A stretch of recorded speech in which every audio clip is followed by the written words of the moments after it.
My name is Elisa Criscione. I'm the founder of Digital Coffee Fisher, and I'm joined here today with me by Cintia Landeo from Collective Bean and Marta Salazar from Digital Coffee Fisher. We have prepared a few slides because we think this is a way to kind of walk you through the session and the things that we want to share with you. But we'll take turns. I will be starting the session, explaining a bit kind of the foundation of what we're talking about. Then Cynthia will jump in, sharing a bit about her company, her environment, her context, but also kind of the work that we were able to do together. And then Marta will close a bit more with some specific practical case studies and talking a bit more about opportunities. We wanted to leave some time toward the end for a Q&A session. So please, we know that you can use the chat to send us questions, and we look forward to be able to answer any doubt that you might have. So I hope you will enjoy the session. Okay, so first of all, why are we talking about this, and why we think offering education on digitalization for origin actors is so important? We are specializing in coffee, so we talk about this through our coffee experience, but I'm sure this can be applied to also other agricultural sectors such as cocoa, cotton, and many others. We all know that from this perspective of, the agriculture, there are so many similarities, but there are also differences. And we felt like specializing in coffee was something important that we had to do for this industry that we really love.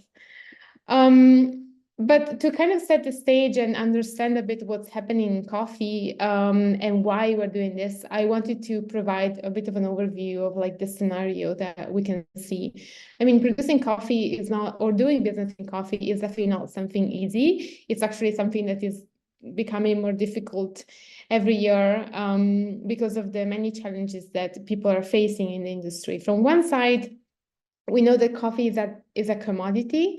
So everything that has to do with coffee price dynamics is really affecting the industry stability on various levels, especially at the producing side, but also at the trading side. And we'll see a bit more about that in a minute.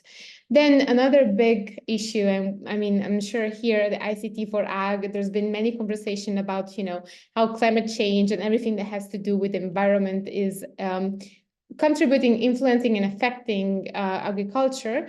And the coffee, of course, being a crop, is also affected in many aspects through climate change.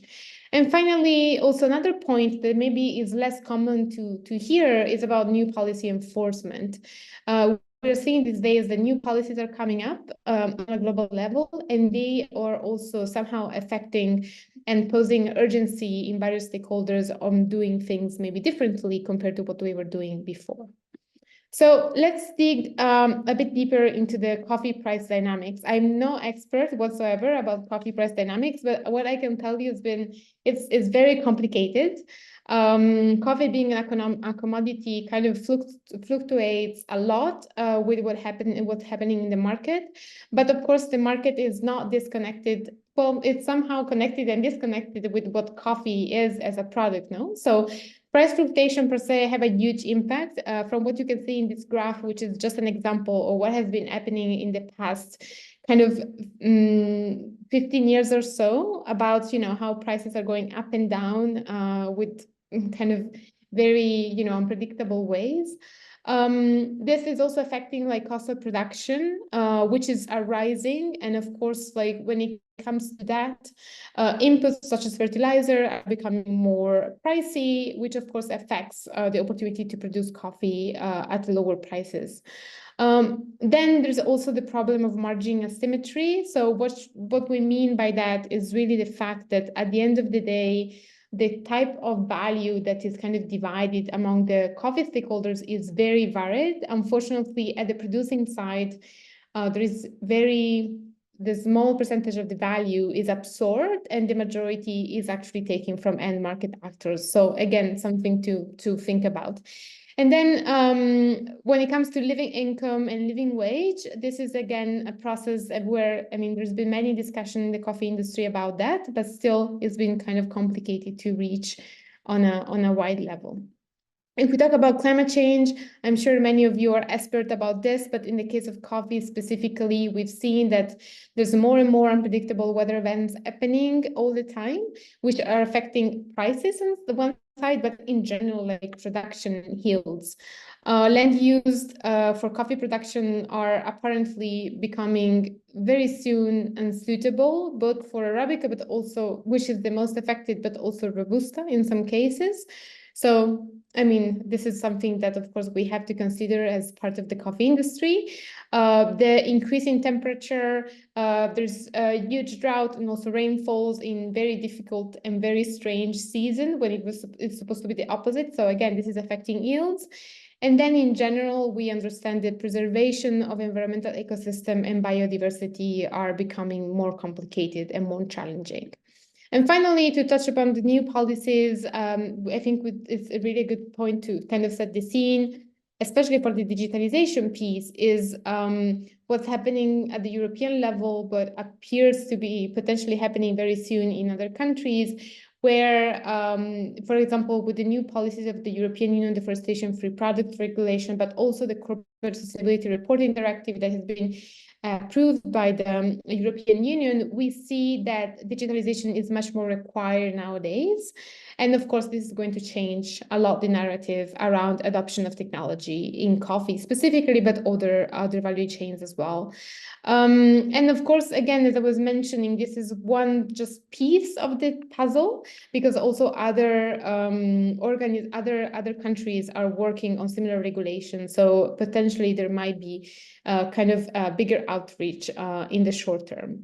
And this again is pushing to digital integration. But I mean, you're probably asking yourself, okay, we're talking about this panel on the education for digitalization. Why are we saying all this? Well, we're saying all this because digitalization is kind of something that is a common bridge, is connected with the three aspects of the price dynamics, climate change, new policies, but we could talk about many more challenges that the industry is facing nowadays.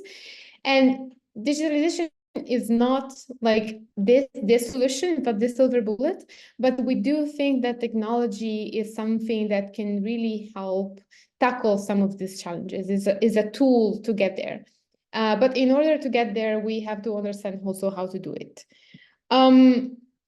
And why? Well, because at the end of the day, and I know we're talking at the ICTforAg, so you're all big promoters of technology. But when it comes to looking at the technology adoption, specifically in coffee, but also broadly, we can say that it's not really happening successfully on a very large scale. This report actually that was presented by Beanstalk and their amazing team exactly last year at the ICTforAg event that happened, really actually reported this and said, well, the researcher said, we estimate that no more than 10% of the potential end users in low and middle income countries are actively using digital technology for agriculture. So if you look at this, we really understand that it's true, there is a lot of investment going towards technology for agriculture, but when it comes to actual practicality and successfulness of adoption, rates are frighteningly low. So why is that? We think, at least from our experience with coffee, we think that there might be many different reasons, but one that is kind of a core is in the cases of coffee, as the technology is not always coffee specific. What this means is that technologies are being built for agriculture on a general level, but then when we talk about how to apply these tools, copying and pasting isn't always a solution. So the idea would be, okay, let's really understand the nuances that are required for each sector, not just coffee. It can be cocoa, it can be, again, cotton, palm oil, also other like bananas, and really try to understand how we can tailor these solutions to the context in which they're supposed to be used. Then also digital tools are mostly built without a user co-creation. And this again is very key. I mean, the idea is not that you're building technology just thinking about what could be the appropriate approach, but is really trying to understand more like what are the needs of the users that might be using this technology in the future, to then being able to incorporate, you know, these needs into the software development that you're doing. And this happens just for the final user, but also for the intermediate user that is still part of the digital adoption process. Sometimes there is a lot of back and forth in feedback, but then not always this feedback can be incorporated, which again makes more complicated to kind of create long-term adoption on a broad level. And also, I must say that tools are like handpicked sometimes among numerous choices that we have in the market, but not always really understanding like, okay, what is it I really need as a company, or what is it I really need as an organization? And by doing that pre-assessment, by really understanding what you need, you can then identify the solution that is the best fit for you as a company or organization. And finally, we also understand that there is a lack of accessibility and infrastructure, which is connected also to low adoption. In many cases, sometimes again, the tools are not really resonating with the needs of the local context, and therefore maybe are not accessible enough, or are not, you know, kind of part of the infrastructural requirement, for example, for access to offline information or uploading data offline, for example. So the price point, again, makes it challenging in many cases, but also there is one bit that we think is also important, is like understanding, you know, what technologies can do and which technologies are available in the market, to be able to understand how to adopt them. Because of course, like, knowledge is a very key aspect that builds on top of that. So why am I saying all this? Because our idea as part of Digital Coffee Future is really to try to change this narrative, and making sure that going from like a 10% adoption that was somehow reported in this document and this huge investigation that Beanstalk team did last year was, okay, well, this is somehow not fluently working well. How can we make this different? So in our approach is really using education, and I'm really happy that this is my final slide. I will turn it to Cynthia very, very soon, and she'll talk more about her experience. But for us, the idea is like, okay, well, we talk about digital integration in many ways, but it's not just about adopting one tool. It's really understanding like the core context of it, and really understanding how education on digitalization can be turned into something accessible, and can also be more appropriate for people that want to use digitalization to understand, you know, what they need on a very specific context. So it's kind of saying, okay, well, you know, I know that I want to digitalize my company, but I'm not sure where to start. How would I do that? And basically, this is what we're doing. And well, thank you so much. I lend it to Cynthia, and I'm looking forward to hear more about their experience at Collective Bean. Well, thank you, Lisa, and hello to everyone. Well, I'm here to tell you a little bit about the journey that we had on getting digitalized. And we were part of last year's DCF program for digitalization. And I want to tell you a little bit about us. Yes. So my name is Cynthia. I am founder of Collective Bean, and we are a socially responsible company that works with small-scale coffee and cacao producers in Peru, looking to create a business model that is based on transparency and quality. Our business philosophy is based on 4 pillars. We have transparency across the supply chain with all of our stakeholders. We also consider logistic flexibility to make sure that we don't keep out of the supply chain small roasters, small chocolatiers, or small farmers. Collectivity, because we prioritize the common good of the whole community instead of one individual, that is maybe us. And then we have a strong belief that fair deals can only happen among equals. So therefore, we have a very deep interest in reducing the knowledge gaps that producers have on the industry. allowing them to empower themselves and have more power on the negotiations that they are doing. Collective Bean has been working since 2016 with small-scale producers across Peru, connecting them with clients in US, Canada, and UK. And could we go forward? I wanted, as I mentioned, Collective Bean is based in Peru, and I wanted to share some information about Peru. Well, we are famous for our gastronomy. Maybe you've heard about some dishes like, I don't know, ceviche or lomo saltado, or maybe even guinea pig.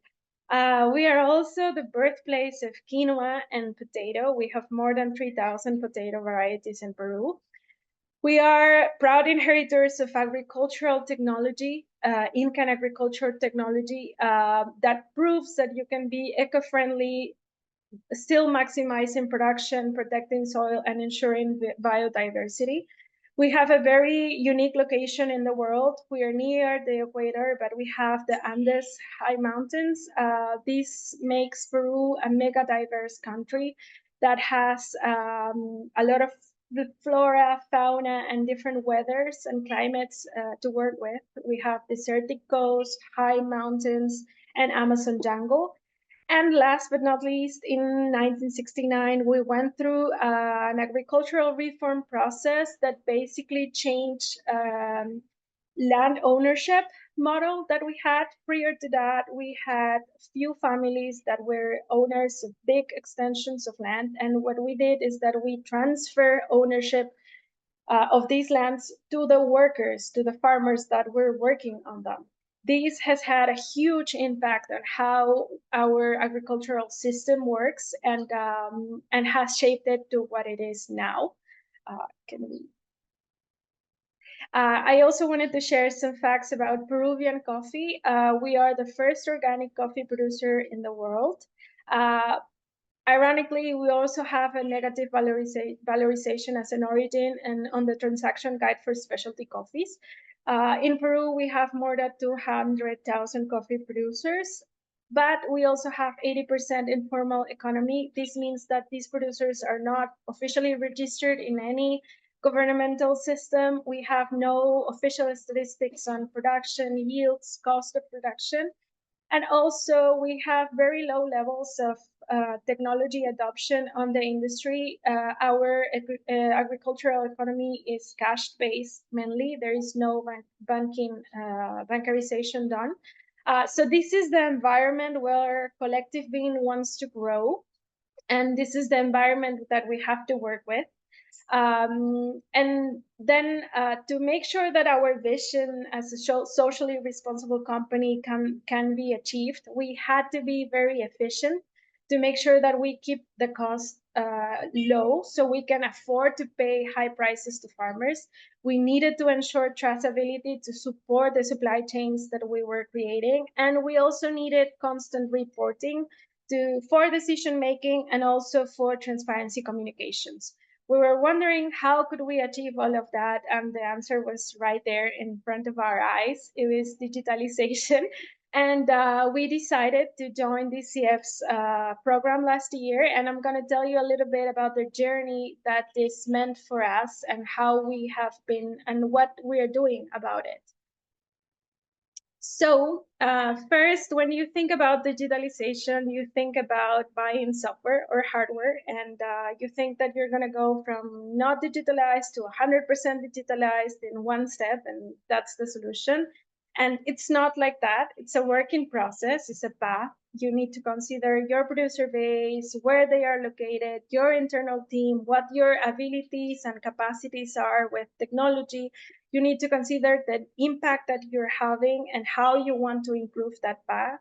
So for us, digitalization meant a 4-step path. The first step was understanding our starting point, where we were standing at. And second step was understanding where we wanted to get to, what were our goals and what were our needs. And the third step was to decide what route we wanted to take, how we wanted to get to that final point. And only after these three previous steps, we could start planning our digitalization. So we wanted to share some key success factors that we identified on this process. First one is the ASIS analysis, the first step that is totally worth the time doing. So what we did with that DCF is that we identified 4 data types of information that we were working with. We had producer information about their families, their social status, their economic status. We had information about farms, sizes, yields, productivity, varieties, location. We had information about production and commercialization, about our own numbers, cost, quality, traceability information. And finally, we had information about services that we were providing, mainly training to our farmers. We were shocked to realize that our very strong point was production and commercialization. We had a lot of records that were in Excel sheets, and we were using this information to make our decisions. But all the other 3 data types we had paper records. We were not doing anything special with this. And even though we had a lot of resources and time invested into working with our producers, we were not measuring the amount of time and the results of this work. So then we realized that digitalization, our digitalization plan included 3 different projects inside that were specifically needed to be attending to each of these topics and helping us reduce the gap and overcome the deficiencies that we had found. Next, after that, I don't know if we can. Yes, then we thought, okay, now we can start thinking about software and what software do we need? Because we think sometimes software is a magic solution that you buy a software, the most expensive one, and maybe it's gonna fit like a charm in your company and everything is gonna be solved. And that is not how it works.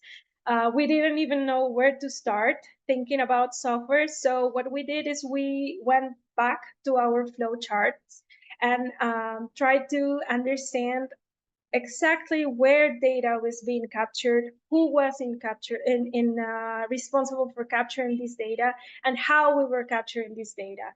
And also, if there was data that we were not capturing, if we had to ask ourselves if we could capture this data and what we needed this data for.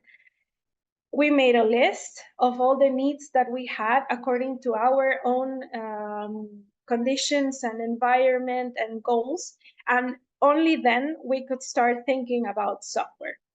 So the next key success factor that I wanted to share with you was like a sum up of all this process, choosing the path. We have to match our resources to the solutions that we're going to use. First, we have to think about our internal team and our producer base, what needs they have, what abilities they have in technology, maybe if they are going to need extra training or extra hardware to be able to join and be together with us on the digitalization process. Then you have to think about your internal processes to make sure that you're thinking about your organization as a whole.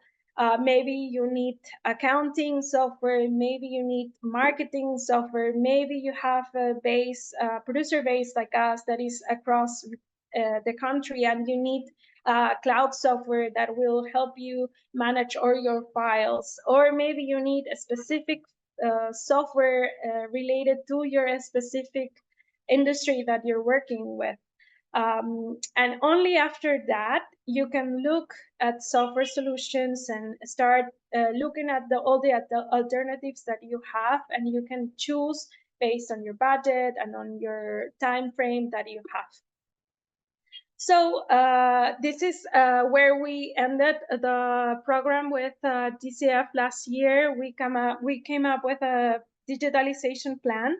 I don't know if we can pass to the, okay. So we came up with a digitalization plan. It was the step 1. We found out that we needed to get software, and we also needed to keep some manual records for offline or not places where we could not access internet.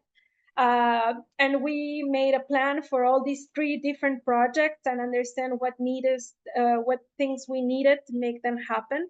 This year, we are working on implementing these projects with considering the right team, the right budget, and the right time frame to make them happen.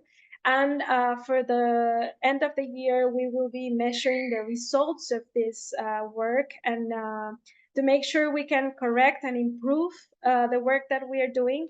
You have to keep in mind that digitalization is an ongoing process. Technology updates, your company is going to evolve, and you get the chance to constantly update the work that you're doing with.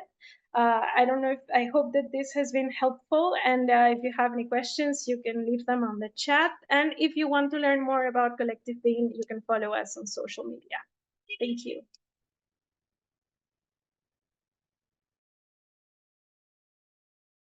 Well, thank you, Cynthia. It was a pleasure to hear you because when we started last year with the digitalization origin, I'm nervous right now. I have to take a breath. Sorry. Digitalization origin education program, that is one of our flagship trainings in digital coffee future, was very interesting to talk with you because it was a very different context, and now to see the path gave us a lot of insights and to ideas to continue working in education, and why it's important to work with organizations and cooperatives and enterprises like you in this journey. So thank you very much for this approach. We were talking, Elisa was talking about this dynamic context that is very tricky. We are talking about price volatility. We are talking about climate change. We are talking about many things. We are also talking about many reports are saying that we have a huge gap in digitalization, infrastructure, in internet. So Cynthia was also talking about some places that they don't have access to internet, and this is a huge gap. So we have in this environment, it is an environment that is not just in Latin America, but is as well in Africa and in Asia. So what we have to do with this dynamic context that we are talking about.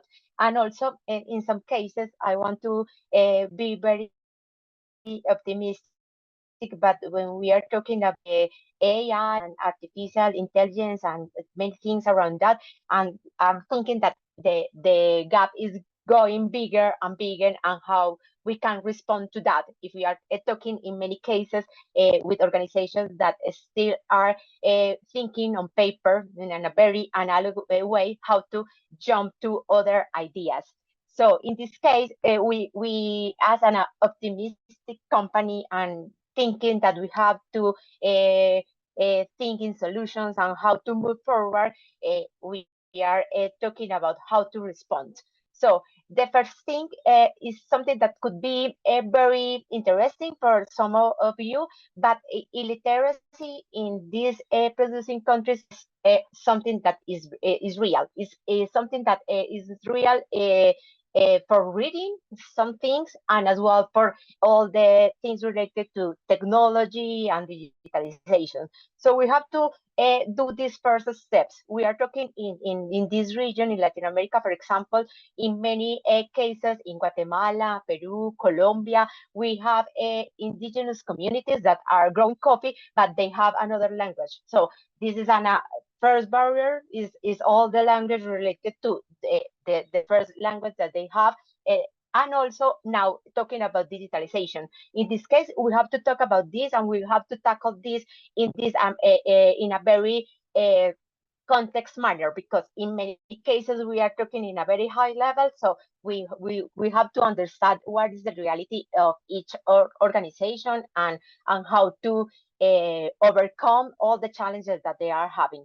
The other thing that is very interesting and we want to have, and when we are working in organizations, like we are making decisions based on data, it's very normal that we have all this. But in this case, we found in these 2 years of experience that we have many data in the cooperatives and organizations. They have very valuable data, but they are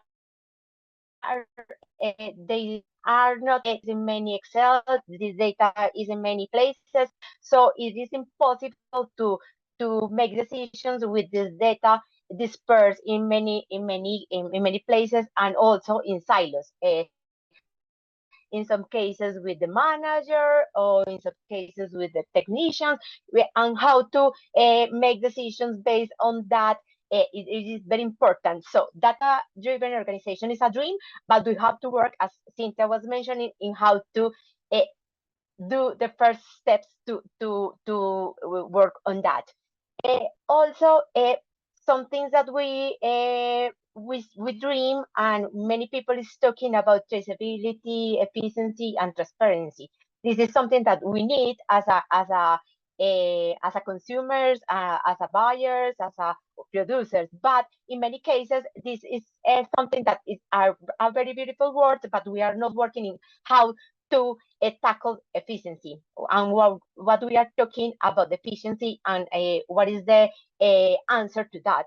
So in many cases, we are thinking in how to solve these problems, but we realize that in each case, each organization have to solve these ideas, and how to think, how to work on that. It is the same case with traceability. It's something that, as Cynthia was mentioning, it is very interesting, and we want to know all the things from the seed to the cup. But then we have some hidden parts that are not on the scenario. So we have to like a deep dive on that, and to learn about that, and how to solve these problems, talking about the digitalization. In some cases, as she was mentioning, perhaps in some cases we have to have tools on the farms, and then we have to translate these tools in the mill, and then translate that tool from another scenario. And this is not something that is a formula or is a recipe that we have, and it's the same for everybody. Each organization and each community has to solve these problems in the way they think is logical for them. And this is something that we realize, and could be very in a first sight that it's obvious, but then is not as obvious as we are talking.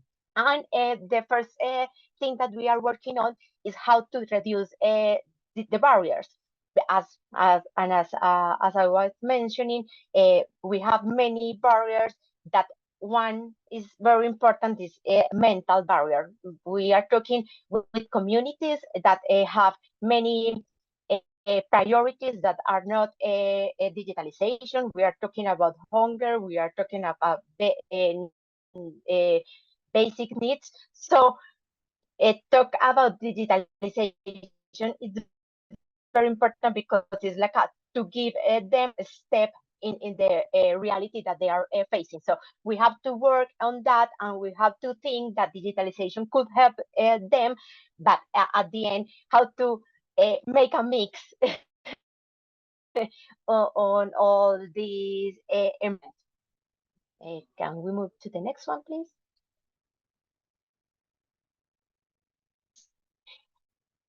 We are very committed to the bottom-up approach, to the co-creation. Every day we found that if we are not working in that way, it's impossible to overcome all these barriers, or to thinking another kind of solution. Why? Because in many cases we are looking we say in Latin America white elephants that are we have many of them. We have many resources in apps or ideas or technology, but at the end they are not solving the problems that they are promising.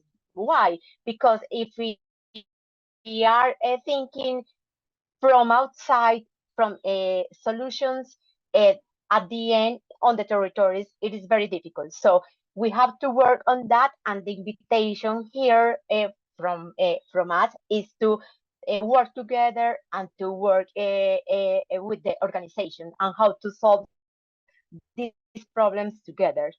In these cases, we have many examples to share with you. For example, we work in our first course with Honduras and Guatemala. We were working with Casmo. This is a very big cooperative in Honduras, and they were trying to solve some things related to the information that they gather from the farms. And they have this information, but then they can be very supportive with the farmers because, as I was mentioning, the information was dispersed in many places. After doing this process, as Cynthia was mentioning, they decided to collect the data, to analyze the data, and then to start to give information, precise information to the farmers related to pests, to climate change, to many things. At the end, it's very beautiful when we see digitalization as a process, because we realize that they started with this small step, that how to gather this data and how to analyze this data. But at the end, now with this new regulation from the UDR, they are also adding some modules to have a bigger picture of this thing and how to also now respond to buyers about all the things related to farmers. So in this case, was very interesting to see how they started with one problem or one thing that they want to solve, and at the end, how to the operations can change and move to solutions that are very specific to their needs.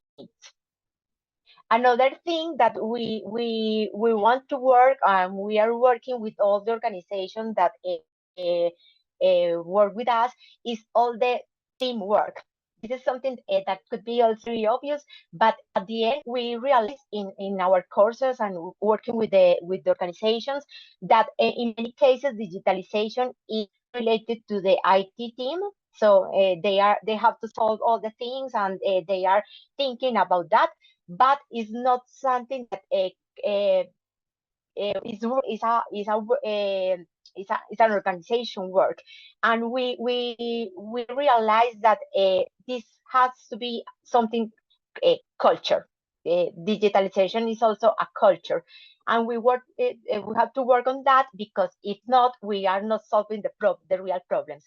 And the examples of this context was very beautiful, working with Prodecop in Nicaragua. They have many things, they have the IT team, very committed IT team, but at the end, when we started, we asked them some questions about the process and how to solve this problem.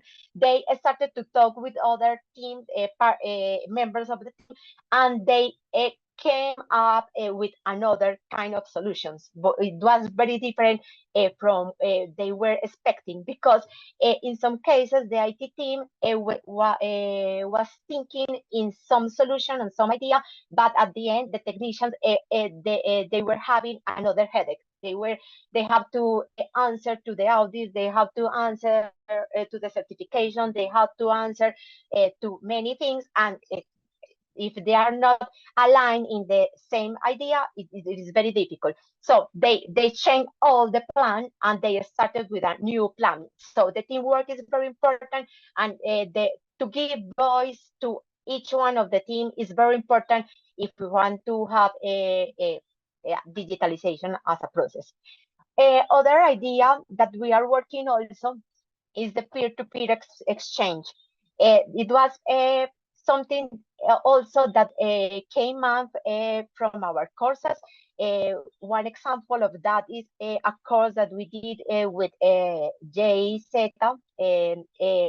It was very interesting because we were talking about some solutions that we know because of our experience, but at the end, Coquerisol, an organization also in Honduras, they were sharing with us some software in app that was working in Honduras pretty well. So we have the opportunity to share with all the group this software and how this software was working very well in solutions related to the needs and the reality they have in Honduras. So at the end, many organizations could know this approach and how to solve this kind of problems. This is something that is very specific, but we realized at the end of this course that it was impossible to know this software if we were not having this conversation. Another example in this peer-to-peer experience was talking with some Café Solidario in Peru. They were sharing with us some approach that they were having with a software, and at the end, a Nicaraguan organization, they decide because of this example of this idea to work with this same software. So this is something that when we know that we are working in this reality, we are facing these problems, in this case specific with specialty coffee, they saw that they can work with this, and this is something that is a learning process, and it is impossible to share if we are not working with another ideas. And it was very important to share these ideas, because in these cases is something that if we are talking from Europe or from ideas, this in some cases could be very like outliers, and in this case they thought, yes, this is something that could be very interesting for us and could solve these problems.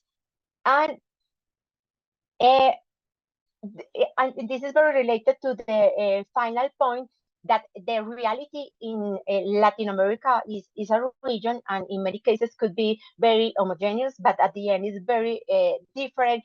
Each case, each region is very different. In many cases, as perhaps Cynthia can talk more about, the forest area is very different to the Andean area in Peru. It is the same country, but we have many different realities. It's the same in Colombia, it's the same in Mexico. So we have to think the technology and this approach to digitalization, but in a very context manner. The next one. And we were very optimistic company. We want to think all the time about opportunities. This is in some cases a mess, and it's something very difficult, and now we are in a very rainy season, and long rainy season. Honduras is to a drought season, but we have to think about opportunities. As was mentioning, traceability is an opportunity, but it's an opportunity if we work as a value chain. It's not something that is just in the producer side or just in the buyer or consumer side. We have to think this as a value chain. So this is something, an opportunity that we have. Digitalization could be a key to work on that, but we have to think as a value chain. Engage young people. We had a very beautiful experience in one of our courses with 3 organizations with very young people, and it was amazing and exciting to hear that they are engineers, they are working on the field, they want to change the reality on the field, and they are giving many new approach to organizations.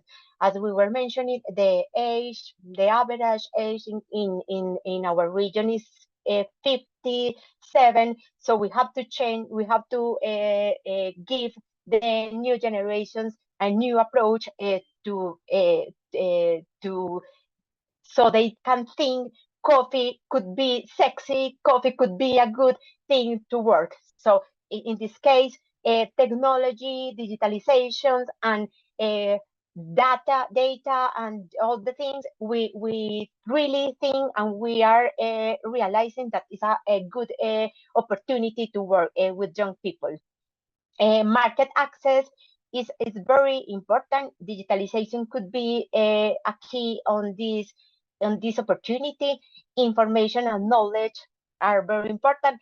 But as I was mentioning in all this conversation, if we are not making decisions to change all the things that we are doing at this moment, it is very complicated. So it's a competitive environment. So how we can work with organizations that have a very beautiful and important data to give this to the market and to have a very good approach on that.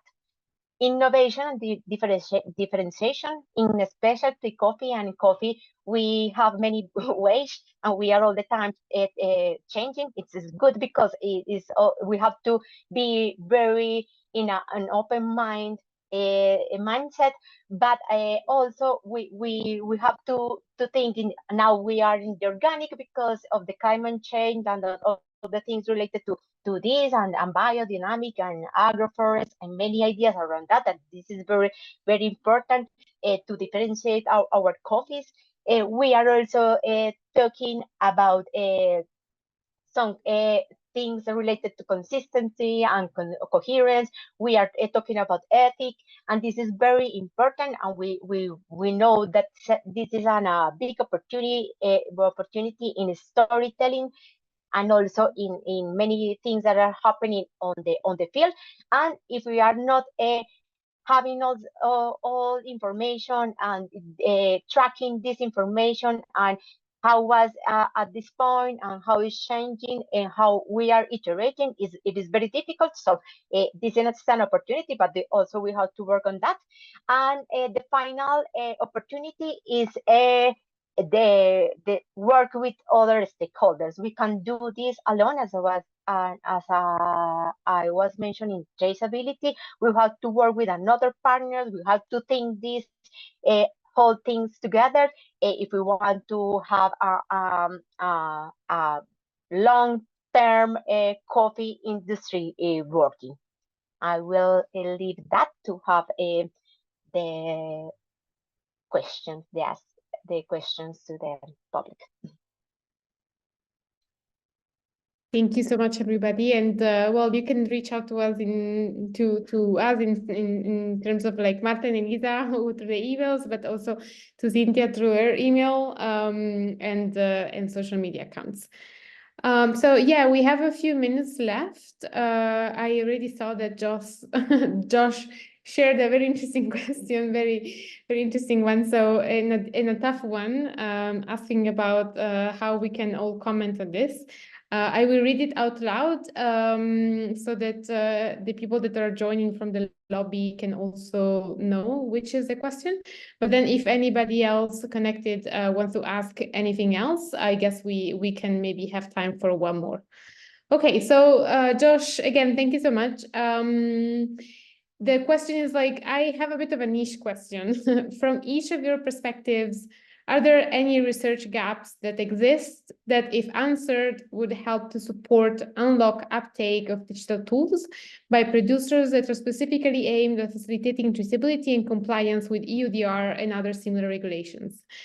Well, I guess we could have a different session to answer this, but I think maybe the first thing that came to mind, at least to me, about this question was understanding more about like pre-competitive environments. And what I mean by that is we all know, at least I'm very grateful because I've been part of a couple of community of practices that talk about the UDR and of course the complexity that is connected with UDR compliance because of the situation in traceability and collecting georeferencing and all of that. And at the end of the day, if we look like very deep, a big challenge is connected of kind of understanding who does what, who is responsible for what. And at the end of the day, this is a huge barrier to really understand, okay, well, there are different companies that might be working with like the same providers. They might be sourcing from the same organizations. And these organizations are also aggregating coffee from sometimes different producers, different members. Sometimes they're not members of the cooperative, sometimes they are. And at the end of the day, at some point, this data needs to be collected and uploaded and shared. But what can be considered like pre-competitive? What can be considered like data that should be more accessible and more easily shared? And what is the competitive data instead that is making this very complicated? So I think these days what I've heard about the company and the company, different actors in the value chain, is understanding really kind of this very fine line between, kind of pre-competitive environment and competitive environment. But this is a bit my take, and I don't know, Cynthia, or Martha, if you want to also share your ideas on that. Yes, I agree with you. Here in Peru, for example, as I mentioned, we have no official statistics. So if you want to even start thinking about where to start, what kind of data, where we can all start getting or start working, there is nowhere to start, and this has been made very difficult our job of working with producers and providing to clients, because everyone has different needs, and we have nowhere to back ourselves up. And yes, I think governments and countries, we all need to sit together as an industry and start talking about this issue. Going to a specific point, we were talking with the government a few months ago, and we realized the barrier language. So if we are talking about, for example, Guatemala, they are having many barriers to bring these small farmers to this new regulation, because they don't even speak Spanish. They are speaking Maya or another kind of language. So we have to learn more about that, because as I was mentioning, perhaps we see Latin America as a very homogeneous region, but at the end, each country has many realities, and we don't have many researchers around that. We don't have many knowledge and not related to coffee specific. So in this case, this is a specific research that I see, and also because we don't have many ideas in how to overcome these situations. Because if we are talking about perhaps a tool, we have to have Spanish, English, and many other languages to be very precise, and it could be very difficult. So this is something that we have to think in manners in how to respond. And other thing that I see in this traceability idea is something related to the logistic part, because we see many information in this part of the producer, and also the roasters and the buyers has many information. But at the end, we have to know many things around of the logistic part. I see in the coffee industry specifically, as a small, we are a big, this isn't a big industry, but it's small compared to the other big industries in the agro industry. We have no many information now on how this part is working in this traceability system, and how to have information in this part. So I would like to have many research in this part because we were having an event and there is like a empty space to do more investigation. Thank you, Josh. I hope we answered in one way or another, but I'm sure will be there might be much more to discuss about this. Well, we have 5 minutes left. I don't know if there's any other questions from the thank you, Josh. If there's any other questions from the people watching. If not, I guess we can either close a bit sooner. Let's give them a few more seconds. Nobody asked us what's our favorite coffee. Yes, I'm having a very good coffee, Colombian coffee, a washed coffee right now. Cheers to us. Cheers to you. And Cynthia, what's your coffee like? I'm having a very nice Amazonian coffee, Pacamara Natural, that we will be releasing this year soon. So also wow. cheers. Look I forward want to try that. It. Yeah. That's nice.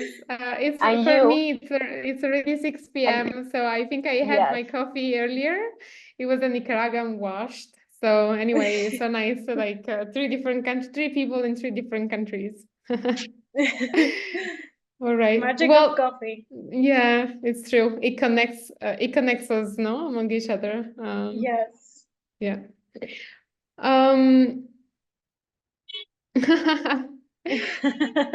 Josh is asking if we can have a coupon code for participants here. Well, reach out to us through maybe LinkedIn or email. We'll try to see what can be done. Yes, for sure. All right. Well, I don't see any other questions coming in. I wanted to thank you both for joining me in this session. Thanking also all the people in the audience that join us and stick with us for the full hour. And also the organizer, thank you so much for inviting us to share more about our work. It's been a pleasure, and I really hope to maybe see you for the next HERE event.